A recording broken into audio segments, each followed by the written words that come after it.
Sampai klarifikasi Kak Igun. Aku sebenarnya males ya, males wawancara lagi kalau misalnya tentang itu, karena buat aku termasuk orang yang selalu meladeni orang untuk foto, untuk datang, untuk ngobrol. Aku terus terang kalau aku tahu ibu itu tabiatnya kayak begitu nggak akan aku layanin gitu. Jadi tahu-tahu ibu itu datang ke parkiran Brownies, dan kalian tahu sendiri kan kalau kalian media aja selain media Trans TV kalian nggak bisa masuk ke dalam situ. Ya. Jadi dia masuk ke situ dengan acting nangis-nangis. Aku minta tolong, aku bilang bu nggak usah nangis, aku bilang gitu. Ngomong aja ibu perlu apa? Saya butuh uang 270 juta untuk melunasi hutang dia. Lalu saya bilang, bu kita saudara bukan, kenal juga enggak. Kalau saya bantuin ibu 270 juta, ibu gantinya gimana? Masuk akal nggak? Iya kan, maksudnya itu kan uang. Maksudnya kita kan nggak kenal, gimana cara ngebayarnya gitu. Udah lah lupa. Ternyata ibu itu main sosmed. Dia bilang, nah Igun, ingat nah Igun ketemu ibu, begini begitu. Lah kapan saya janji? Kalau dia datang, Kak Igun anak saya ketabrak 2,5 juta. Ya mungkin hari itu kita ganti, kita kasih gitu kan. Mau dia benar atau enggak, Allahu alam. Tapi kalau 270, uang dari mana? Lah kita aja kerja gajian, ya kan? Seumur umur ibu saya aja nggak pernah minta uang 270 juta. Gun minta dong uang 270 juta. Ini yang orang nggak kita kenal. Ya karena aneh banget gitu. Dan ya alhamdulillah aku tuh bersyukur. Setelah itu ternyata ibu itu pernah meminta beliin mobil juga sama Raffi gitu. Jadi oh ya udah, berarti memang ya udahlah memang nggak perlu ditanggapi gitu. Tapi ya udah, jadi maksud aku juga sebenarnya nggak perlu ada pertanyaan ini lagi karena ya pertama mungkin kesian ibunya juga karena mungkin ibu itu juga memang butuh gitu kan gitu. Tapi ya buat aku sebenarnya nggak perlu diperpanjang sih. Kak, tapi sampai bikin postingan apa karena udah geram juga terus dikaitkan? Terus terang geram, terus terang terganggu karena sekarang ini kan zamannya semua orang pengen FYP, semua orang pengen terkenal, semua orang pengen dinotis di TikTok. Jadi kalau ada berita ini mereka bikin berita lagi karena aku nggak mau terkenal karena berita yang nggak penting gitu. Aku pengen coba dong naikin aku kemarin ke Mesir, naikin aku sumbangan 2M, ya kan, yang itu dari bener-bener dari uang umat gitu. Ngapain orang minta sumbangan gitu, semua orang pada posting gitu kan, buat aku kayaknya nggak banget ya. Ayo terakhir mungkin sekarang lebih apapun masuk ke parkiran Brownies. Aku sekarang tegas, nggak ada foto-foto, terserah aku mau dibilang cutek, mau dibilang galak, terserah. Pokoknya aku nggak mau ada foto-foto.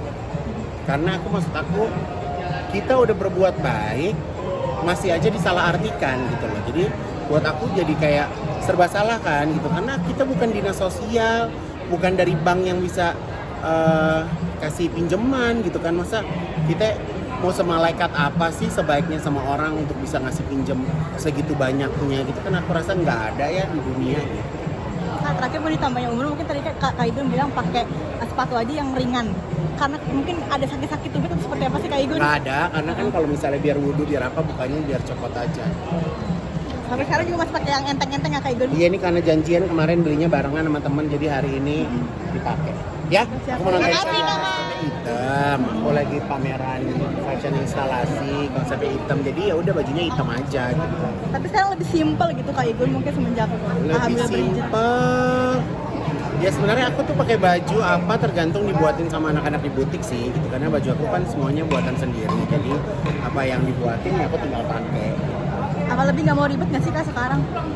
Terutama di sepatu ya, karena kan sekarang harus sholat 5 waktu, jadi kalau pakai sepatu yang aneh-aneh, yang boots, yang ribet dipakainya, sekarang sih mulai aku tinggalin. Mungkin boots-bootsnya dihibahin nggak sih Kak, atau dibagi-bagiin? Kalau sepatu sih susah untuk dihibahkan karena kan kaki aku besar 47. Jadi untuk dihibahkan ke orang tuh sepertinya susah.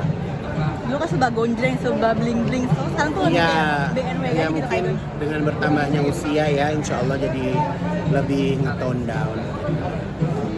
Nah, Igun nyambung yang tadi ketika lagi sholat itu tadi ada khawatiran, bahkan ada kecemasan ini. Oh iya, jadi kan ya namanya kita datang ke negara orang yang dekat sama negara konflik. Aku datang dengan misi kemanusiaan juga. Jadi ada ketakutan aja. Tapi sebenarnya itu ya rasa ketakutan aku yang berlebihan aja sih. Gitu. Sebenarnya nggak kenapa-napa juga. Kemarin teman-teman artis juga ini Kak sempat ditahan gitu kayak Wanda Hamid dan lain-lain. Nah Kak Idun mengalami Kebetulan aku kemarin kan berangkat lewat dukungan penuh dari Basnas dan juga Kedutaan Besar.